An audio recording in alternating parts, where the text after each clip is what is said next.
Hey everybody, Morgan here. I'm going to talk about album of the week for the second week of the semester. And I always use the same albums for the first 3 weeks of the semester, hoping to establish the concept of what album rock really was and the idea of a theme album, a theme record. And in that first week, we talked about Rubber Soul and Revolver. And Rubber Soul and Revolver really kicked up the game for everyone. A band was playing all their own instruments, writing all their own music, and making it so that every song on the album sounded good. And Lennon and McCartney really started to shine with Rubber Soul, and with Revolver they were shining, and George Harrison and Ringo Starr were coming into their own. Ringo having done Yellow Submarine, and George Harrison having written Taxman. And when other artists heard those albums, they said, that's it, the game is different now. And I alluded to the Beach Boys. The Beach Boys were huge here in America. They were huge worldwide. And the Beach Boys were made up of the Wilson brothers. Right here in Hawthorne, California. I'm actually recording this from Redondo Beach, literally just a couple miles from where they grew up and spent their time on the beach and all that. But the Wilson brothers, Brian, Carl, and Dennis, the youngest one, and then their cousin Mike Love, and a high school friend of theirs named Al Jardine, who all went to Hawthorne High School. It's just up the street from where I am right now. And they were the kings of surf music. And when Brian was on a plane flight, and I'm pretty sure it was December 23rd or 24th, 1964. They were flying from LA to do a show in Houston, Texas. Brian had a panic attack, and he had been on the edge for a little while, and he just completely broke down. And they had to bring him back to LA, and he said, I don't want to do live performances anymore. I just want to record. I want to make my music. And while he was recovering from that, he heard Rubber Soul, and it just inspired him. And he got a house up in Laurel Canyon, right on Laurel Canyon itself, and filled the living room with sand and put a grand piano in the middle of it.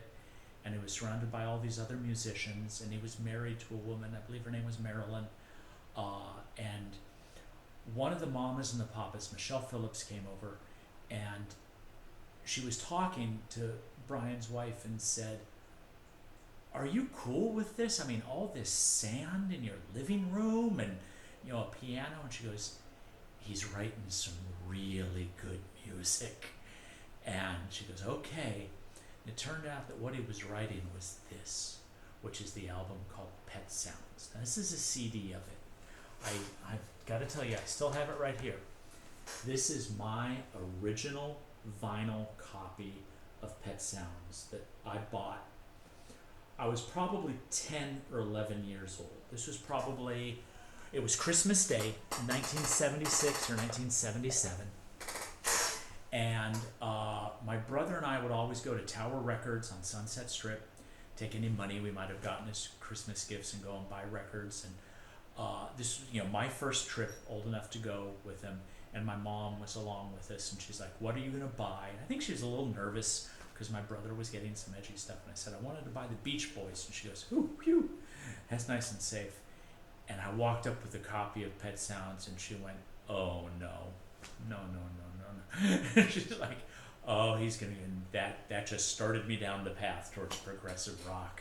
It's Pet Sounds one day, and the next day you're listening to King Crimson, So the Beach Boys recorded this. They used Phil Spector producing techniques.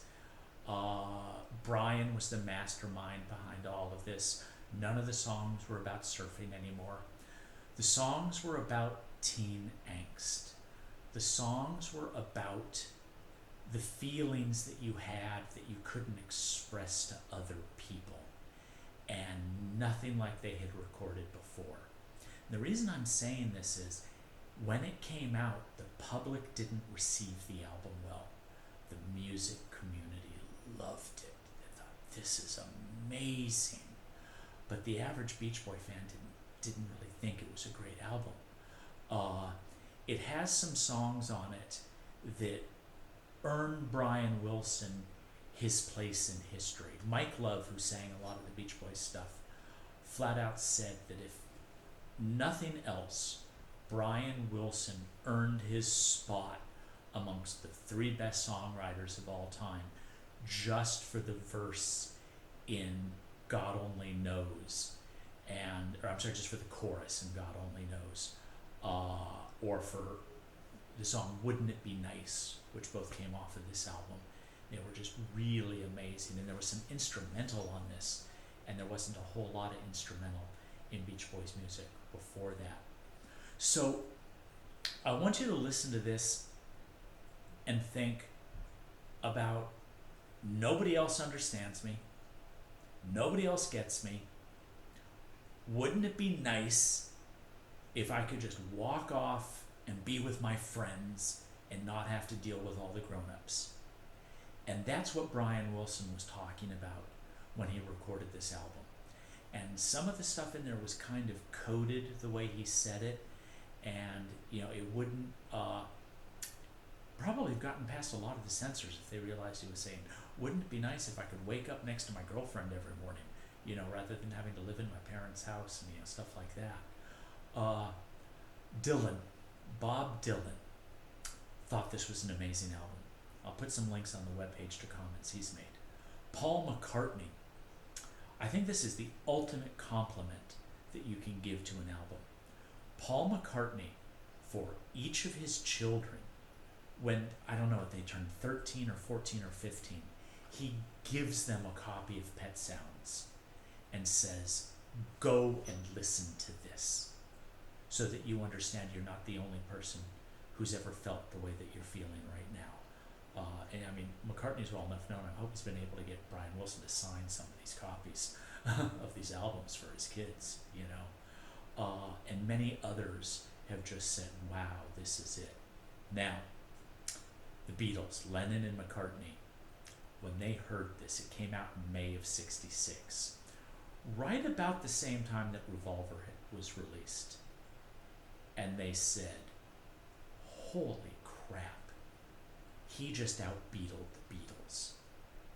He just did everything that we were trying to do with Revolver and with Rubber Soul. So they went back into the studio to try to outdo him. And what they came up with is what we're going to talk about next week for Album of the Week. So it's interesting to say, and this is what I think a lot of people don't realize, the Beatles were influenced by the Beach Boys. And I don't mean a little bit. I mean they were really, really influenced by the Beach Boys. And I don't think the Beach Boys get enough credit for being as creative as they were, because people just hear those early tracks that were about surfing and cars and girls and don't realize just how deep this album really got. Now, there were some outtakes that never made it onto the album. One of them ended up probably being their biggest song ever, which was called Good Vibrations, which is just an amazing track. Now, the album cover, I want to make a comment about. This was a photograph that was taken down at the San Diego Zoo. They drove them all down together, took the photo, okay? And I think it really just sums up what the mid-1960s were, looking at those clothing. This would probably, I'm guessing, March, April 1966. And Brian had a lot of psychological problems and retreated into his homes and just went to the recording studio and made his music for many years after that. He's out and touring now and doing really well. I'm happy to hear that. I saw the Beach Boys perform for the first time when I was 11 years old. My brother took me to see them. I'm forever grateful to him for that. At the Los Angeles Forum, and it was 1977, and it was one of the few but amazing times that Brian actually did come out and perform with them. And my brother, kind of grabbed me and said, "It's a special night. Look, that's Brian." And I didn't really know what he meant at the time. But it was just really, really a great show to see all of them there. And it's back when they were all still alive again. So play this one. Play it through, start to finish. Don't listen to one song, listen to the whole thing. Close the door. Make sure it's late at night. Okay, don't let anybody disturb you. Have the headphones on. Okay, ask your grandparents. I was gonna say talk to your parents, but talk to your grandparents about this one and see if they remember it. Okay, all right. So I really hope you enjoy this one. This one is near and dear to my heart, and it played a really important part in my life. Okay, Morgan, signing off. Have a good week.